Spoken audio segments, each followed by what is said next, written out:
Good afternoon, everyone. Thanks for joining us. I'm Scott Kimple. I'm a partner in Hunton's capital markets practice. 2020 has certainly been a remarkable year, and with everything that's going on, I hope you've all been staying safe. Our format today is somewhat informal. No lengthy slide deck or lots of fancy graphics. Just gonna, in the next 30 minutes or so, try and walk through a number of recent developments at the SEC with a view towards preparing you for some of the hot topics that will factor into the upcoming cycle of quarterly reports. I think we'll start trying to do these a little bit more regularly, at least so long as we're in this environment where it's hard to meet in person with people and see you face to face. Obviously, the ongoing effects of COVID-19 and other recent events are going to present a number of disclosure questions for public companies completing their second fiscal quarters. We'll cover a number of those issues in our time together today. My single slide that we'll put up next shows the basic agenda for the next 30 minutes or so, just to kind of give you a bit of a roadmap. So let's start with the SEC's operating status. The SEC was one of the first federal agencies to begin working remotely back in March when a member of the staff was suspected of testing positive for COVID-19. The agency continues to operate remotely, and Chairman Clayton recently informed the staff that would do so until at least October. For the most part, I would say the transition to remote work has been relatively seamless at the SEC. I think this is in large measure due to the fact that many of the line attorneys and accountants on the staff, particularly in Corp Fin, were already accustomed to working remotely at least part of the time. In fact, I know some folks that work entirely remotely and rarely, if ever, come into the home office. So I haven't heard any horror stories about long delays in processing filings or responding to no action requests, and the disclosure review process seems to be proceeding apace. But I still think it's good advice to allow some extra lead time if you plan to reach out to the staff on any unusual issues, like pre-clearing a new accounting treatment or requesting exemptive release of some kind. Certainly be prepared for the unexpected if you plan to go to market.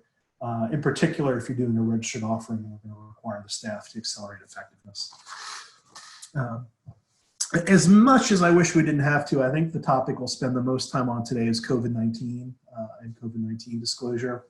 When the first round of lockdowns hit in mid-March, many companies were caught flat-footed, really all were.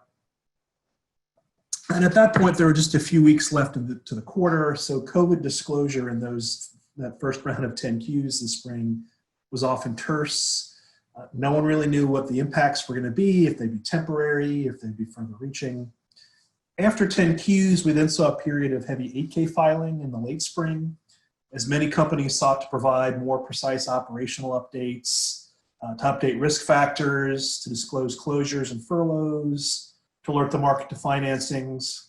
Of course, many companies have also gone into restructuring mode, and my partners in our bankruptcy practice are now having a very busy year, as you might expect. So going into the second quarter, disclosures that frame the pandemic as if it is still a surprise or a complete mystery may no longer be well received by investors or the SEC. Instead, I believe the SEC and investors are likely to expect a far more sophisticated and a far more nuanced exposition on COVID risks and impacts. Of course, there are certain elements associated with COVID that remain hard to predict. Will there be an effective treatment or vaccine? I certainly hope so. If so, when? Will there be a second wave? We've had some flare-ups in parts of the South and Southwest, and I don't think that's the second wave. I think that's still the first wave. Will our businesses reopen only to close again? The SEC doesn't expect companies to be clairvoyant. But by the same token, Chairman Clayton has repeatedly encouraged issuers to provide as much forward-looking information about the pandemic as possible. So I think there are two macro drivers for your upcoming disclosure. First, most businesses have now had 4 months or more living under COVID, and they should have a much clearer picture now as to how it is impacting revenue, expenses, and liquidity, at least in the short to midterm. And second, all businesses are developing internal models and projections for both shorter and longer term scenarios under which the business continues to be impacted by the unpredictability of government orders, changed consumer preferences, and the overall likelihood that this so-called new normal will continue for the foreseeable future and quite possibly for years to come. So I believe the SEC and investors will expect a greater level of transparency in the next round of 10Qs on those two macro issues. Now, to help with these issues, the SEC has issued a slew of interpretive statements going back to the spring. For example, in April, CorpFin issued Disclosure Guidance Topic 9, which goes through a laundry list of COVID-related reporting questions. In late June, they updated it with Topic 9A for COVID-19 matters that are focused on operations, liquidity, and capital resources. I won't spend time reading verbatim from Topic 9 or 9A today, but I suggest you have a copy of each handy as you review your next draft 10Q. I will, however, hit a few themes that I think are going to be critical areas for companies to consider as appropriate to their individual circumstances in light of the pandemic and some of the other recent events that we've all been reading about in the news. Of course, the elephant in the room for those companies that are continuing to experience some level of financial distress is the ability of the enterprise to continue as a going concern, and that's certainly going to be a very serious issue if you're in that category. I think the next most important thing are updated risk factors, giving effect to the most recent developments and moving past hypothetical COVID-19 discussions to better capture a particular company's actual experiences since March. What you said just 3 months ago may already be stale, so give it a fresh read and update as needed. I've already seen some drafts that we've commented on where we're still talking about, well, COVID may impact sales, or COVID may require us to close stores, or COVID may cause a recession. These things have all happened, and if you're still speaking about them hypothetically, then you're not really getting the full point of your risk across. I think another thing to focus on, kind of obvious, is both the historical and some forward-looking views on the impact of recent events on the business, including the impact on customers, revenue, and expenses. Another area that may be important is material changes, if there have been some, in executive or employee compensation. Certainly, it's important to discuss the company's liquidity position, including your cash burn rate, if you're in a cash-intensive industry, reliance on government stimulus programs, if you've tapped into one of those, material impairments, that's another one that accountants have been really focused on, as well as material capital expenditures. What's your cash position and how's it going to be impacted is always an important question, certainly now. It's of heightened sensitivity. Starting to see supply chain stabilize a bit, but there still are some interruptions. So if you've had material supply chain interruptions or expect that there could be some in the future, that's another topic to discuss. And I think another issue to consider is the effects of reopening key facilities, such as stores or factories, issues concerning operations at less than 100% capacity due to government orders, and any of the risks around opening only to have to go back and reclose at some point in time. As always, also be careful about the use of non-GAAP COVID measures.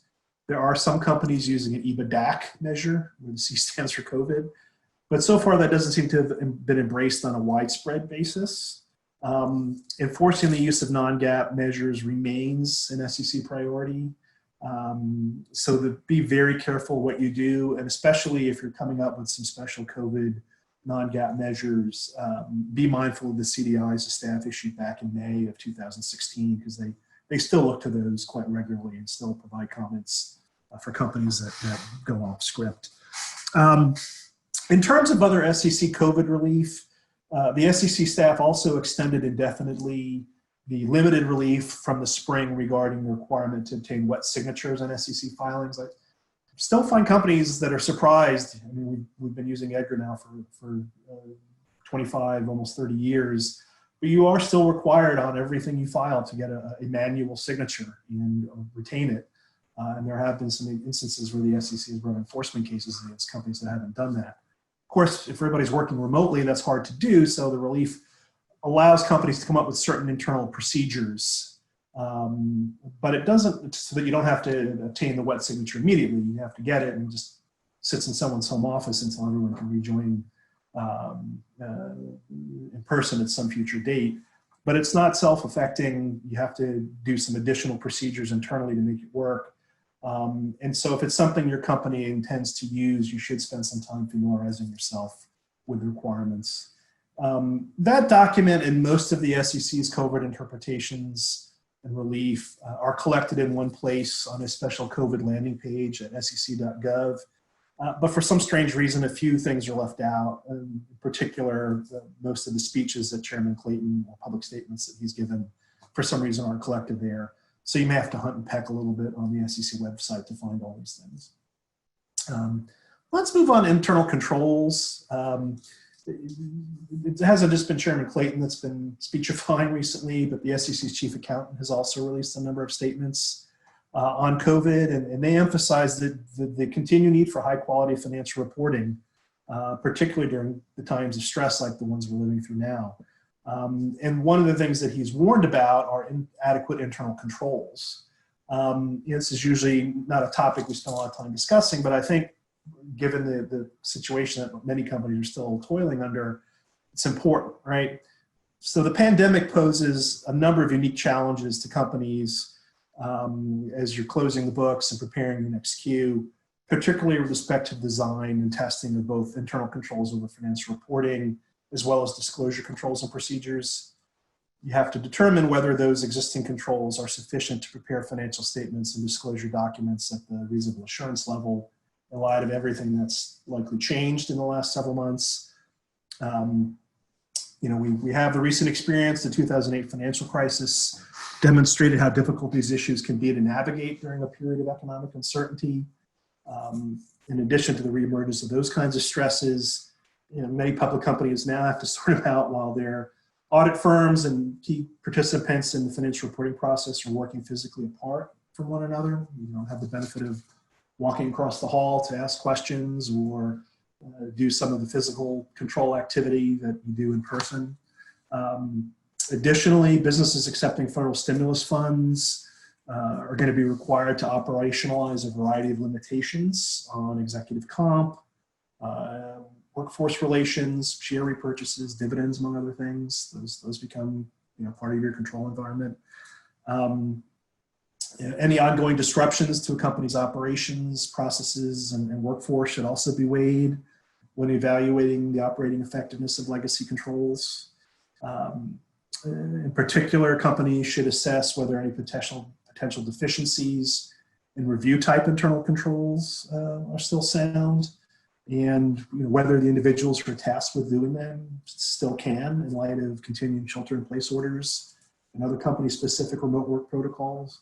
I know the audit firms have also been revising their audit procedures because they're still in many cases working on at least a partial remote basis, doing a lot of Zoom meetings and team meetings with clients. And if you don't show your face on those meetings, if you've got your face muted out, that's something they notice. And I've heard stories of audit firms withholding consents and other things because they haven't looked someone in the eye to see if they're telling the truth. So little things like that can make a big difference. With many companies also in kind of a semi-permanent telework environment, companies should also reconsider the SEC's guidance from a couple of years ago on cybersecurity controls and disclosure. At our firm, we have a really vibrant cybersecurity and data privacy practice, so we see a lot of scary stuff. And we recently observed an uptick in business email compromise schemes, which the SEC in that guidance previously identified as an emerging risk. There are a few variations on this kind of scam, but the basic idea is that a fraudster spoofs the email account of a senior executive or maybe a vendor, and with some urgency tricks someone at the company with check writing authority into wiring money to the fraudster's account. That money goes out and it's very hard to get back once it's gone. According to the SEC, having internal accounting control systems that account for these kinds of cyber-related threats and related human vulnerabilities that go with them is vital to maintaining a sufficient accounting control environment. So now would also be a good time to dust off your cybersecurity risk factor and make sure it remains state-of-the-art in a rapidly evolving threat environment. I review a lot of those, and that's another one where things change so quickly from quarter to quarter. Using one from 6 months or a year ago may not do you very much good. Let me pivot to ESG, which has become a very hot topic these days. And what we're seeing is that a lot of investors and the other sort of non-investor stakeholder groups, NGOs, et cetera, have really begun to place increased emphasis on ESG topics in light of all the recent events, by which I don't only mean COVID, but also the wave of protests and the calls for societal reform that followed the killing of George Floyd. In response to these developments, many companies, many public companies have issued various public statements of one kind or another, going to weighty issues like workforce diversity and systemic racism and global human rights. And in turn, the reaction of a number of different stakeholder groups to these statements has been to ask of American businesses, look, you talk the talk, but do you really walk the walk? Show us, prove it, provide the disclosure. So topics that we are seeing a greater demand for disclosure on the ESG front include things like human capital, employee safety, supply chain sustainability, responsible sourcing, workplace diversity. Just the other day, a group of investors sued the board of Oracle on a fiduciary duty theory that senior leadership of the company is not sufficiently diverse. They also claim that the company violated the anti-fraud provisions of the federal securities laws by touting its diversity efforts and its diversity achievements in its proxy statement and other SEC filings, basically saying that those things are all untrue. Now, on the company side, puffery is often a common defense in securities claims that involve aspirational or highly subjective statements. But good luck suggesting in a defensive pleading that a company's diversity program is mere puffery. So you really got to think about these things. As with any ESG issues, investors are not monolithic, and some do have ulterior motives. Pension plans associated with big labor are pushing for COVID health and safety disclosure because some of the labor unions see an opportunity to rally workers in an effort to reverse years of declining union membership and influence. Some of the state pension funds see an opportunity to score political points with their core constituencies, particularly when an elected official oversees the fund. But a growing number of institutional investors that are not typically associated with political activism are also calling for greater ESG disclosure in general, and particular in these strange days now. So I think it's getting harder and harder to kick the can down the road. The rub is that up to this point, a lot of public companies have handled the ESG sustainability disclosure issue in a somewhat disjointed way. The sustainability and public relations functions prepare some glossy report on ESG issues. It's clearly a marketing document. It's mostly prepared outside the line of sight of SEC financial reporting folks at the company, but it still uses a lot of SEC terminology like material risk or risk factor. Investor relations is stuck somewhere in the middle, in which the whole issue would go away.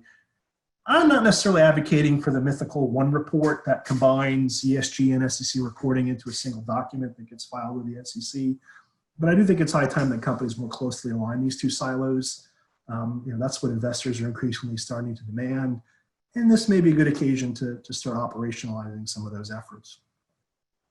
From that, we'll move to comment letter trends.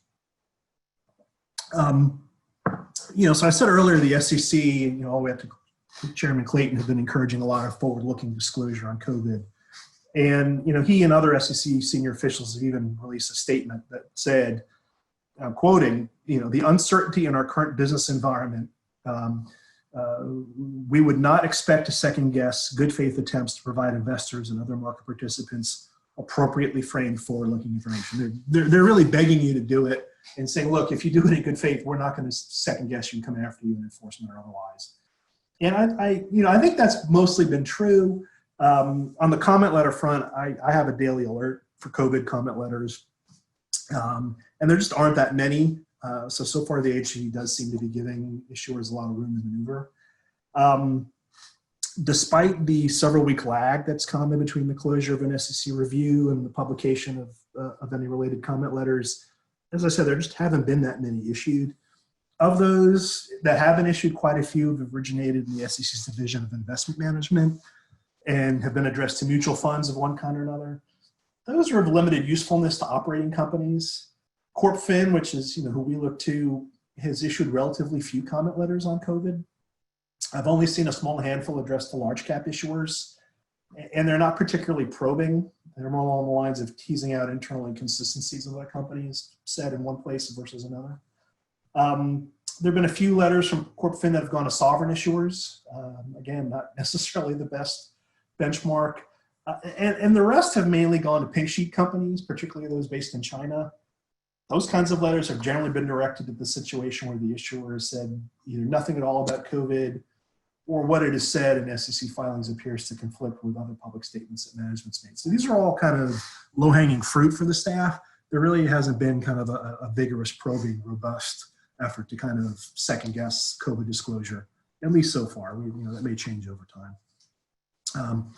But pivoting from simple comment letters to, let's talk about investigations and enforcement, which is, I think, going to be another hot topic. We have a very combustible sort of political environment right now, and there's lots of villains, including American business, unfortunately, at least in the eyes of some. It's becoming clear that regulatory and congressional oversight of the private sector has really intensified. Many of your companies may have already felt that. Even public companies that did not accept stimulus funds now face an uptick in public scrutiny and regulatory interest. So I think it's appropriate to revisit the circumstances under which an SEC disclosure has to be made about the pendency of a government investigation should one arise. Of course, item 103 of Reg SK requires a public company briefly to describe material pending legal proceedings, but that's usually a pretty high standard. What about government investigations that have not yet matured into a formal lawsuit? Well, we have some case law that gets into that issue. A lot of it, issued since the financial crisis in 2008. And the courts that have considered this issue have generally concluded that when a regulatory investigation, this is the buzzword, quote, matures to the point where litigation is apparent and substantially certain to occur, unquote, then disclosure under any fraud standards is mandated. So the mere existence of a government investigation without more generally doesn't trigger a duty to disclose under the federal securities laws. As with everything SEC related, there's a lot of caveats. The mere existence of an investigation alone maybe doesn't have to be disclosed, but federal courts have held, for example, that once a company elects to speak on an issue or a topic, there is a duty to both be accurate and complete. So you have to be cautious when you're disclosing pending regulatory matters in other forums, or if you're denying improper activity, maybe in a press release or some other source. If those disclosures are connected to a pending investigation, such that failure to reveal the investigation would render the disclosures misleading, then a duty to disclose may arise under the federal securities laws. And all of this is subject to the idea that if you're in the process of doing a securities offering, people tend to be a lot more conservative and may, even though they're not required to, they may just over disclose, really just so that they're not looking over their shoulders about the issue after you price and complete your offering. We have observed the SEC enforcement staff recently expressing a heightened interest in certain pandemic-related frauds. I'm not just referring to penny stocks that are touting miracle COVID cures. There's been a lot of those announced where the SEC has gone after them and shut them down, but those are just outright frauds. We're also been involved in some recent enforcement inquiries involving legitimate companies in the healthcare and biotech spaces, for example, where the staff has sought to confirm the accuracy of disclosures, things about R&D efforts involving COVID therapies or other public health issues. The enforcement staff also seems to have taken an interest in disclosure around PPP loans under the CARES Act or participation in other government relief programs. This may be a good point to give my standard public service announcement regarding the difference between the SEC staff in CorpFin and those in enforcement.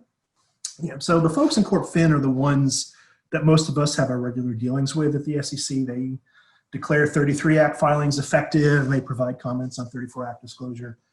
Enforcement is an entirely different operating division at the SEC, and they investigate allegations of wrongdoing, including alleged violations of the federal securities laws.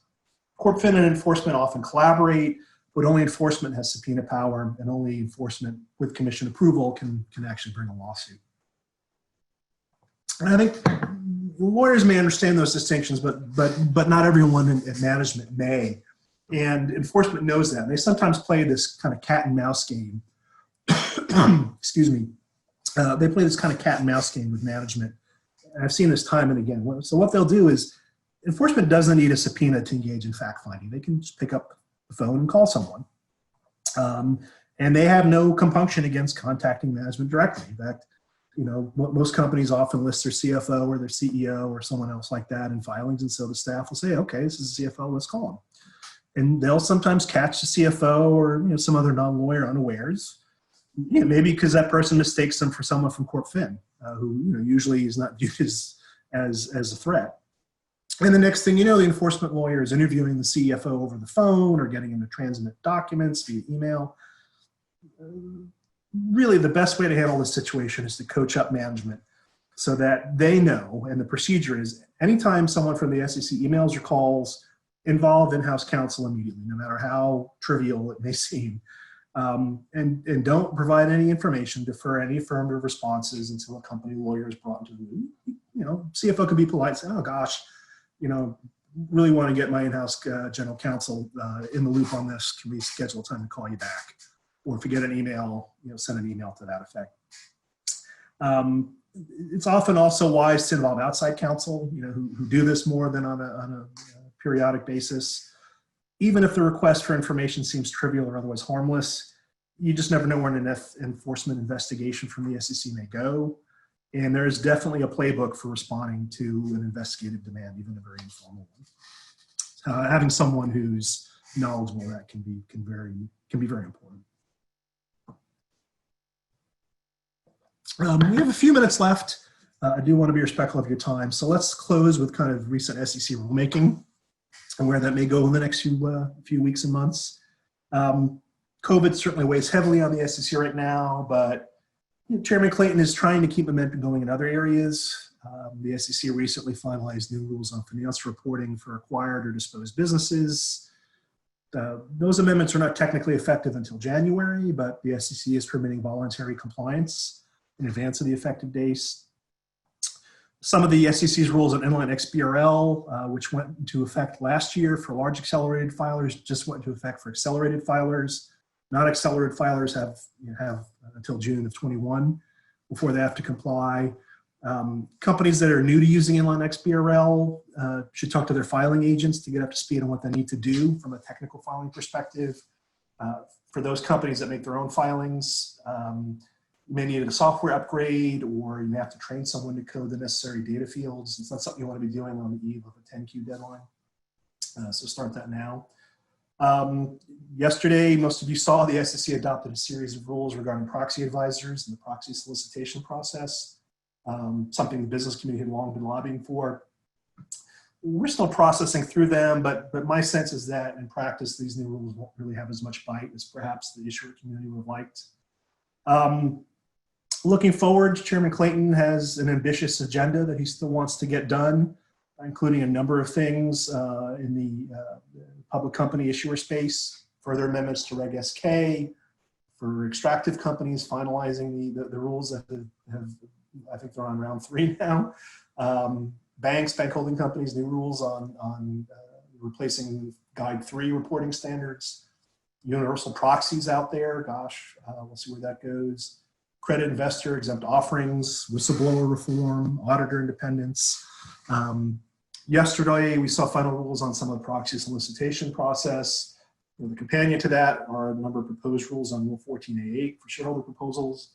Clayton has said he'd like to get those done. That's a lot, and that's just Corp Fin. You know, the SEC does lots of other things as an agency, other than just supervised public company disclosure. So the list I just read to you does not include all the stuff they want to do for mutual funds and broker-dealers and all the other securities intermediaries. It's a pretty ambitious list, particularly in a presidential election year. In presidential election years, rulemaking in Washington typically slows to a crawl. The closer we get to November, especially when you have an incumbent on the ballot. I also think the recent kerfuffle regarding Clayton's lobbying to be the U.S. Attorney in Manhattan has diminished his political standing, if only slightly. And even putting all this stuff aside, he's well over 3 years into his term. He's past the average length of service of prior SEC chairs. Irrespective of who wins the presidency in November, You have to wonder whether Clayton will still be SEC chairman 6 months from now. It's a lot harder for a lame duck SEC chairman to see rulemaking agenda through. And a new chairman may have an entirely different set of objectives. So, really it's up in the air. Finally, we're venturing into the look back period under the Congressional Review Act. That's a statute that allows Congress next January, the next Congress, to by joint resolution undo an agency rulemaking. You may recall that the current Congress used that procedure early in the Trump presidency to repeal the SEC's extractive issuer reporting rule, as well as several other financial agency rules. So it's certainly a possibility. Let's put up our final slide, which is the CLE verification number for those of you seeking CLE credit in states that require proof of attendance. You can see the number is H71699 AK#. We're applying for CLE credit, but with all the shutdowns, a number of the state bars, are significantly backlogged if they're even open for business yet. So just bear with us as we try and get that. That pretty much gets us to our 30-minute mark. I do want to be respectful of your time. Hope you found this briefing informative. As I said at the top of the hour, we'll try and do these, I think, on a quarterly basis, at least while we're all kind of working remotely for the next several quarters. And if you have any questions, or want to know more about any of the issues I talked about, feel free to send me an email or reach out to whoever you normally work with at Hunton. Thanks again. A recording of this will be available online shortly if you want to go back and listen to any part of it. Thanks again, everyone.